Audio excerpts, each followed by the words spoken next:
The chemistry of X-rays is simple yet complex in its interactions and makeup. X-rays are used for imaging of people and objects. They project seemingly black and white images showing abnormalities or simple formations in bodies and animals. They can also be used for manipulation of formation in crystallography. However, they are limited on chemical structure since X-rays have interactions dependent on the chemical makeup of structures to determine what it can enter and what it can't pass through. Why this is dependent will be discussed further. X radiation, or X-rays, are extremely unique. They are unlike any chemical or substance known, especially since they aren't even chemicals or classified as a substance. They are a form of waves and have their very own set of classifications. They fall under the form of electromagnetic radiation, EMR, which is an easily comparable example of light. For unknown and debated reason, the duality of light is in question. However, there is visually and through violating classical physics, quantum physics shows that EMR, including X-rays, travel as waves. EMRs are not made of atoms or particles traveling. When acting or colliding with matter, it behaves particulate.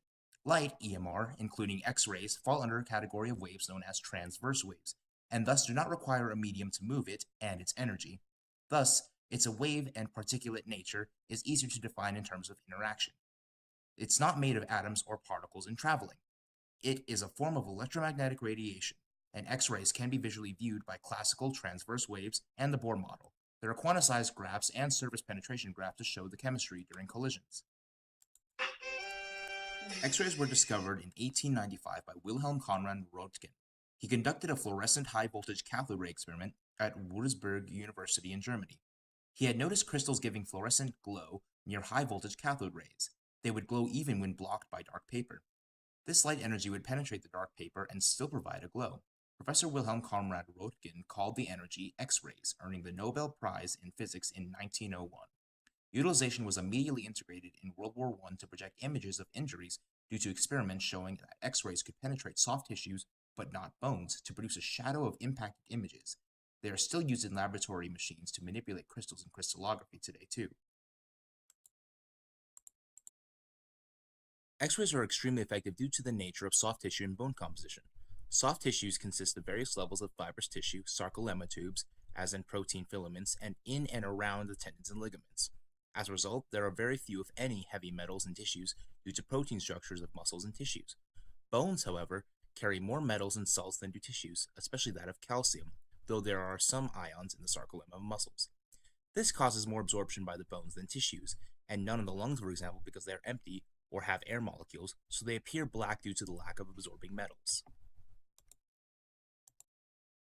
The dual nature of electromagnetic radiation altogether allows for the chemistry of X-rays. X-rays exist as dual waves, electronic waves going up and running perpendicular to magnetic waves. There are two main types of X radiation, Bremsstrahlung radiation and K-shell radiation.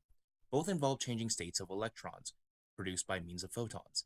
Electrons rotating very fast around the nucleus, generally heavy metals like tungsten or molybdenum are used, of an atom are slowed down on rotation, and X-rays are emitted during this. Electrons are dispersed elastically and inelastically, often with different dispersion angles. Energy loss from decreased velocity causes X-radiation. Inelastic dispersions of Bremsstrahlung and elastic dispersions are dispersed at larger angles. X-radiation is produced, the electrons is slowed or even stopped, and the photons emitted are of many different wavelengths, but none has more energy than the initial electron. Bremsstrahlung in German means braking, so braking radiation is defined as accelerating an electron to energies of several hundred kilovolts and velocities of several hundred miles per hour and colliding with a heavy target, generally a heavy metal material. These are naturally occurring, but in an EMR tube laboratory setting, they can be produced, with the cathode is the nucleus of the heavy metal with a stream of electrons moving extremely fast and large energy quantities of them. K-shell radiation is defined by the fact that because electrons have their own shells and electrons exist on their own shells with their own fixed energies, the movement of electrons can produce X-radiation. The K-shell is the lowest shell of an atom's electron cloud. About 0.1% of electrons produce K-shell vacancy, but most produce heat. With atoms, that of especially metal like tungsten and molybdenum, electrons falling to lower energy levels causes the emission of an X-ray photon. Unlike Bremsstrahlung, K-shell photons are of a single wavelength. Outer shell electrons falling into inward electrons emits a quantized photons. Electrons are weakly dependent on the chemical structure in which the atom is bound, for example tungsten carbide. Effective is a heavy metal. This shows unbounded shells are sources of X radiation. This causes momentary ionization, about 10 to the negative 14th seconds, and as a result can be repeatedly ionized with electrons arriving at about 10 to the negative 12th seconds. As mentioned before, X-rays are naturally occurring radiation, and thus natural movement of energy without needing to be induced. However, it is impossible to view without chemical imaging and method of chemical reactions. They can be synthesized in laboratories, however, Bremsstrahlung or K-shell, by cathode rays of fluorescent high-voltage movement. As electromagnetic radiation, it moves and acts as a wave, but interacts as a particle by quantum duality.